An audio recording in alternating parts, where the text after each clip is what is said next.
What's up, Rockstars, and welcome to my final video in 2024. This is going to be predictions of what 2025 and the board game sphere looks like. What will we see? What will the industry trends be? What might happen that might induce some drama? I think I have a good kind of finger to the pulse on where this industry is headed, at least in a general trend, but I also have some kind of like, I think this, and I think this, and here's why. So I'll be sharing what I think is going to be happening in 2025, what the shape and the area and what it looks like, and then, of course, I'll have kind of my reasoning or evidence to kind of back it up. So let's go ahead and get right into it.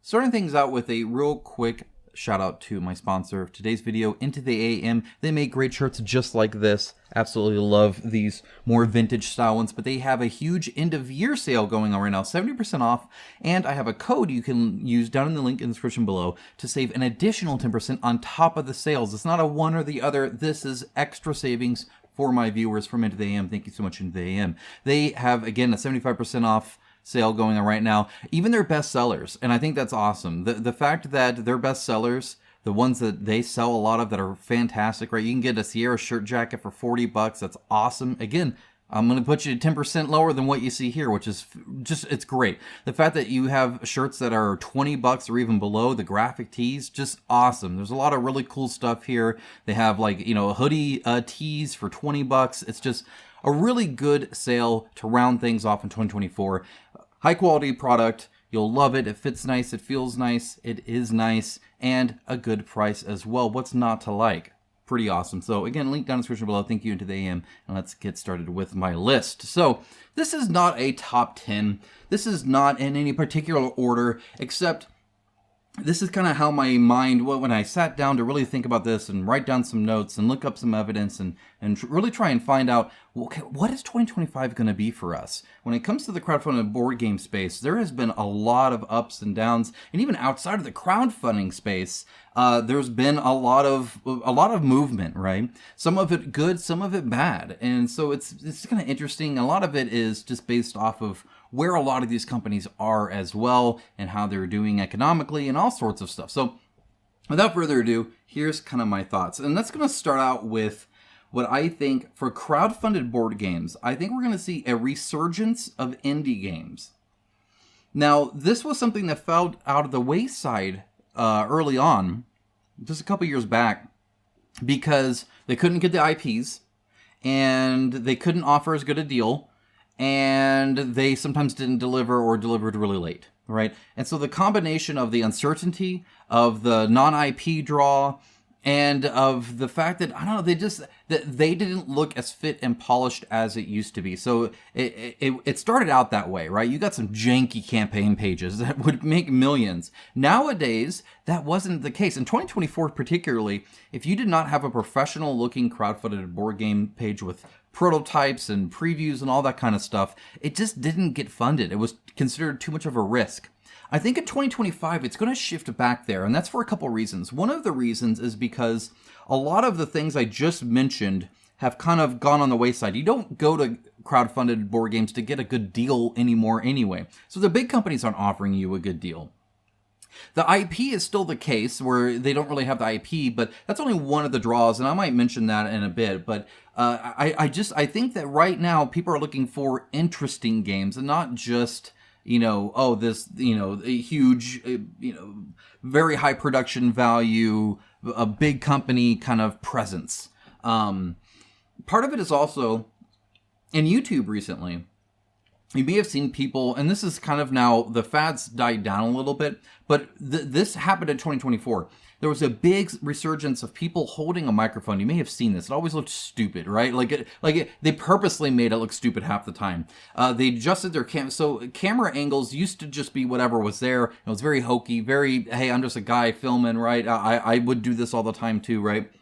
Oh, like that mentality of, I'm just a guy making YouTube videos. I'm just a lady making YouTube videos or whatever. And people liked that. But slowly over time, even those people started to make it look more professional, started to make it to where the camera angle didn't show the microphone. And now they'd make this like sweet looking like custom background that looked super professional. And that's been dying down in YouTube. People are actually pushing against that. It's been too corporatized. It's been too distilled down, and the personality's not there, and the character's not there, and the reason to like them versus another just isn't there anymore. And so the YouTubers that are more like me, that are just like, hey, I could pick up a mouse and talking to it, right? Or a microphone. I have mine attached, but that's because I have limited desk space. The point is that it was a way to prove that, hey, I'm like not a corporation. Of course, the corporations caught on to this, and they started to have their people do that too. And so then it gets kind of, it's kind of like when they start using memes, and the meme's not funny anymore because now the companies are doing it. Same kind of thing happened there. But it showed a interest in wanting something unique, something real, something a little rough around the edges, but something that hasn't been cleansed, hasn't been washed down. That, I think, is going to go directly into our board games moving forward, where we're going to see a little bit more of that art that isn't quite the best. We're going to see those campaign pages that aren't quite put together super professionally. We're going to see companies try and purposely pull back from that a little bit. Or continue down that path, or even, go chase AI or whatever, right? Like that's going to be the big difference. In the age of AI, in the age of larger and larger companies, especially as the economies go down and they buy up more IP, or buy up, or merge, or do all this stuff to kind of make these larger and larger companies, you're going to see a resurgence of indies. That's exactly what I think. I think it's going to be a reason to come back to crowdfunding again, because right now you just get the stuff you're going to see in retail later. Right, so the deals just aren't there. The reason just isn't there, except for some FOMO, some IP stuff, some stuff like that. But for the most part, I think it's going to be a resurgence of indies, and I'm all for it. I'm excited for that one. 2025, let's see indies come to a bigger success rate than they have been in 2024. Okay, I mentioned IP, and I think that's going to continue. The fact that the largest Kickstarters so far have been Brandon Sanderson Kickstarters based off his pre-existing Cosmere IP says a lot. The fact that you have all these stats to show, hey, you put an IP there and suddenly people are interested, right? If you even think about some of the board games, would you have backed it if it wasn't based off of an IP that you liked? Not always the case.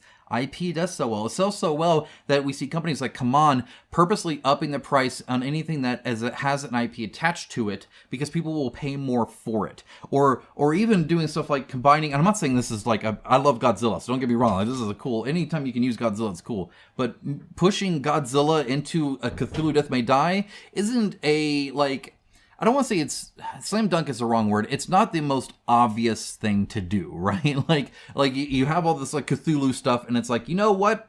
Godzilla. And you know what comes next? Ninja Turtles. And you know what comes like it just kind of, it is what it is. People like IP. I love Godzilla. I love Teenage Mutant Ninja Turtles. I get it. But one thing Come On does now is they charge extra for that. In fact, even the Godzilla Mini, $10 more. Why? Because Godzilla. And there's always the claim, and I know a few of you will comment that, oh, well, they have to pay royalty fees, so they're not making as much per unit, so they have to up the price. But the only reason you do an IP is because you can sell more, right? It interests more people. It automatically is associated with something that you like, so your emotional connection to that is now attached to something you already have. You don't have to gain that ground. I like Cthulhu Death May Die. I like Godzilla. Putting both together? Yes, please, of course. So you sell more. That's kind of the whole idea. Why have a marker set with Star Wars characters on it? Not because the marker is more expensive or anything, but because you'll sell more. Because the other guy that doesn't have the Star Wars marker set isn't going to sell as much because it's Star Wars, right? So they're kind of double dipping by selling more and increasing the price, thus just double dipping in the profits, which as a company they're free to do, but it shows the drive of the IP. The fact that people are willing to pay more for that IP shows that IP continues to sell. And again, with the Sanderson, with the video game resurgence of board games, it's funny because video games often came from board games, sports and board games, which sports are just played out games really anyway, right? So from gaming either physically to then video games, and now video games back there. And it's why we see the Cyberpunk. It's why we see the Dying Lights. It's why we see the Elden Rings. It's why this has been a continued thing So I think it's just going to continue, especially of the big corporations, because they don't have that indie flair and they can't ever fake it, though some may try. They're just going to double down on, this is an IP you like, this is a super ultra premium collector's edition version with all the bells and whistles, and it costs $400, and you're going to see that too. That being said, the $400 brings me to my next point. So point number 3 here is I think we're going to see less bloat in games. Now, when I say less bloat, I really mean less SKUs, or less expansions, less character packs, less of all of that. And you see the evidence already starting. Tenaris from Dragori Games has traditionally been a huge game. This right there, those boxes are just for storage. I haven't opened those because I haven't decided to spend the afternoon to put everything in there from the plethora of other like expansions and stuff that are going to go in there, right? And so it's a great option, but their latest one, Tenaris Expeditions, standalone box, much smaller, much tamer, much safer. Between the safety that it provides, between the shorter turnaround it provides, and the lower shipping costs, and just the better scalability and better profitability versus revenue necessarily, you're going to see more and more, not all, but more and more trend towards smaller campaigns. You can launch more, you can deliver more, it's safer. It's almost a win-win across the board. But you see that with that, you see that with like, even Kaman in general is doing less. Go back to the high point of, let's say, like Bloodborne. How many expansions did Bloodborne have? I could tell you it's like 20. Like, it's a lot of expansions, a huge amount. Now, it only costs like $400 for the all-in as well, because back then, again, it was a good deal, but those deals are gone. So now they would either have to charge $800 million for it, right? Or tame it down a little bit and have less SKUs, less expansions, less character packs and bonus pieces and all this other stuff. That's exactly why you've seen that trend, and I think that trend is going to continue. 2025 is going to continue to have smaller games. You're going to see stuff attached like Tenaris Expeditions, but it's going to be the, oh, hey, standalone. Even Enormity, which ended up being kind of large, but for a Into the Unknown, is advertises, hey, you could just get the core box. It's like $100, which is something they've never even done before.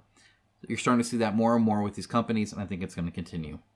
All right, this almost goes hand in hand with that a little bit, but long narrative games, I think, are going to become not the norm. So it used to be fantasy, narrative, cooperative. You get those three in your game, you're funding $1 bajillion. Like, that's what it is. Fantasy, everybody loves fantasy. Co-op, the moment you go competitive in crowdfunding, or even in board games in general, often there's a little bit less there for anything that has a lot of oomph to it, right? It needs to be almost more like a party game or a trick-tacking game or something more small scale, right?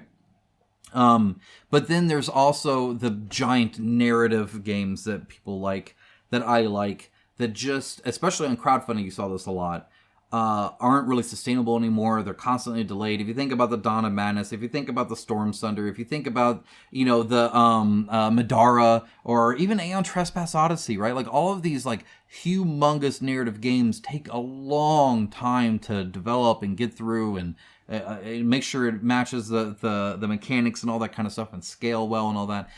I think we're going to still see them, but again, I think it's going to be less. I think we're going to see more of the kinds, kind of like Enormity, right? They did this again, where it's like, kind of like, it makes a big story, but within smaller stories that you can just like go through. So it's not some grand sweeping thing that's highly crafted, and instead a more of a sandbox that is crafted in a way to where you can iterate into it and through it from point A to point B still, right? And I think we're going to see more kind of stuff like that, at least, if we see them to the extent that we have traditionally at all. Leading up to 2024, it's been a high point for crowdfunded board games, and I don't see that continuing.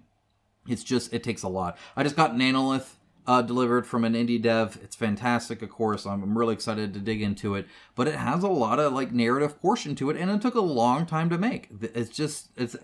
I think the industry in general is reacting both to the economy, to just the current situation of the industry, but also it's just maturing. It's just figuring out what works and what doesn't, and what kind of companies can sustain themselves in what ways. And long narrative board games, maybe not so much. Now, maybe broken up, right? If Madara was to launch this year, they would have just launched Act 1, I'm almost sure of it, and then just launched Act 2 and then just launched Act 3 instead of all of them. Same with Storm Thunder, right? But at the time, it was a new industry and they didn't know any better, or they did and they didn't care or whatever. They were chasing that high revenue number, not necessarily profit, and they just dumped 700-hour campaign on there. I'm not going to see that anymore. And in fact, I think we're going to see that trend lower and lower.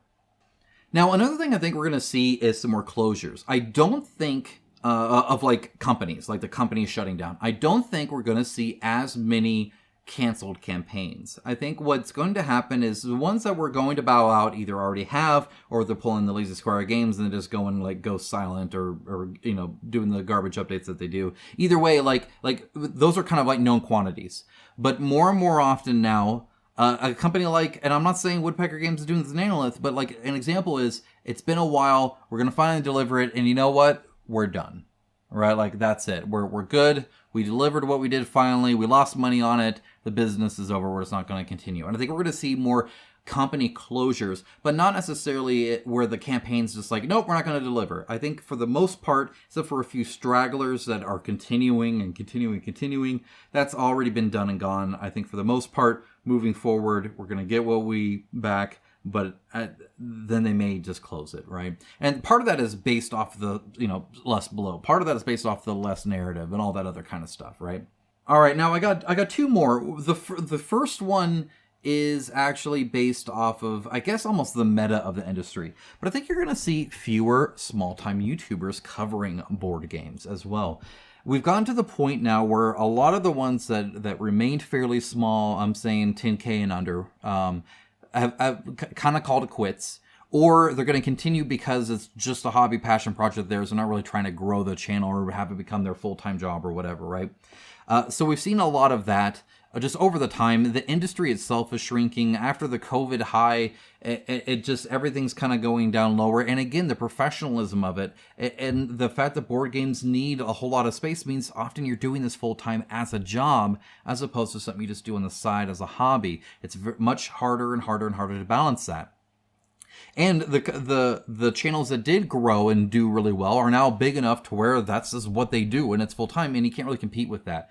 So it's almost kind of odd that while I'm saying the indie games are going to be a thing more now, I think the indie YouTubers or the YouTube coverage of the industry, even the mom and pop, like websites and blogs were being written, all this stuff, I think we're going to see that lower, actually, not increase. It's just a hard barrier of entry. Like when I first got into covering board game news, it was me and a couple other people. Like, and there was more of that, but it really was a handful. It wasn't a whole lot. Then it exploded and everybody was making a channel. It was super easy to do and super, you know, like you could get really good success really quickly. But it's because it was in a growing industry. Now the industry is shrinking a little bit. Now things are kind of coming down a little bit. The economy is a little bit tighter pretty much everywhere. And I don't think you're going to see that same level of, oh, I can just go and do this and get success. And if you aren't getting success, then that means that you're less likely to do it. And so I think we're going to see a lot less of that. Either people are doing it just because it's a passion, or they're doing it as a job. I'm almost kind of like in an odd point where I'm just still passionate, but also maybe a little bit larger. But again, not like super large. And I don't think the industry is there enough to support it.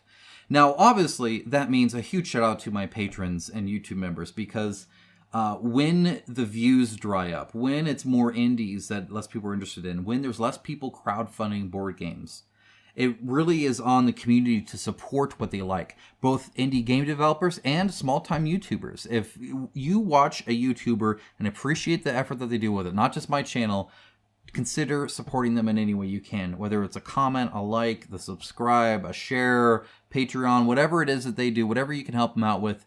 Please do that, because it is something that, as a niche community, especially one that's now back down to its kind of core from where it kind of exploded, we got to support each other, right? And so that's really kind of the huge, I think, shout out there is it's not a numbers game anymore. And so when it comes to these companies, when it comes to these YouTubers, when it comes to whoever is making something that you appreciate, try and support it as best you can.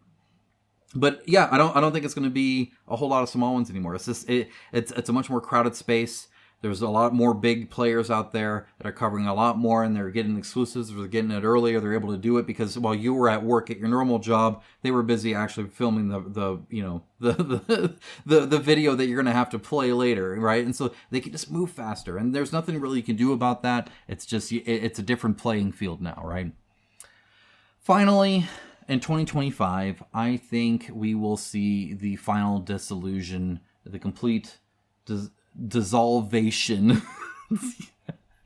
Mythic Games is going away, guys. It's kind of been a slow trickle. I understand these things probably take time, but the trend has already been there, and we've actually seen big steps towards that by saying we're totally not doing this. We're selling off what we said we were going to do. We're closing some of our subsidiaries. Leo's pretty much checked out, right? Already got a job somewhere else. They're not even working there anymore. It's going to happen. I hope I have one more Mythic Games video left in me where I just say, yep, no, this was actually finally it. Like, I'm done talking about it. It's dead. It's gone. I think it's going to happen. Will it happen Q1 2025? I don't think so necessarily, but I think it could.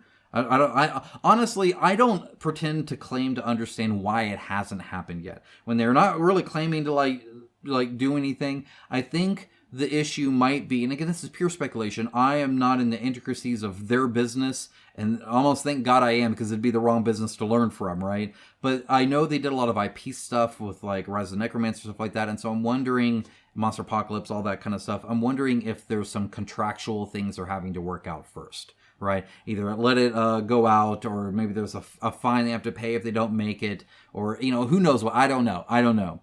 But all I know is Leo got another job. They closed down some of their stuff. They sold off some of their stuff. They're not even trying to pretend to be able to do this anymore. So I think 2025 is going to be the end of Mythic Games, completely, officially, without any reservation.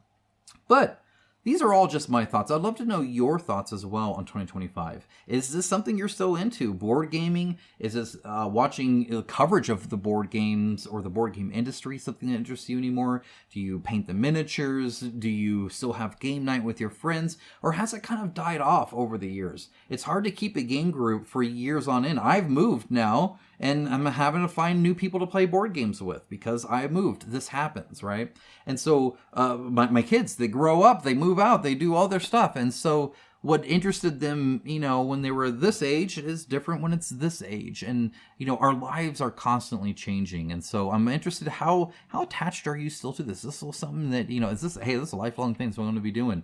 I'd be curious to know. Also, do you agree or disagree with any of my predictions? And if so, why? I tried to explain my reasoning why. It's not concrete. It's not 100%. It's not objective. It's all just opinion, but I would love to know yours as well. Also, again, huge shout out to the AM. Feel free to check out the link down in the description below to save yourself an additional 2% on their end of year sale. And I know I said it earlier, but thank you so much to all my patrons and YouTube members, subscribers, you guys that comment all the time. I appreciate the support, especially through this trying year that I've had on this channel. I'm looking forward to 2025 and what I can bring to the table in that year. So let's get into 2025, make it a good year, just all around. Thank you guys so much. Have a great rest of your day. Take care. Bye, guys.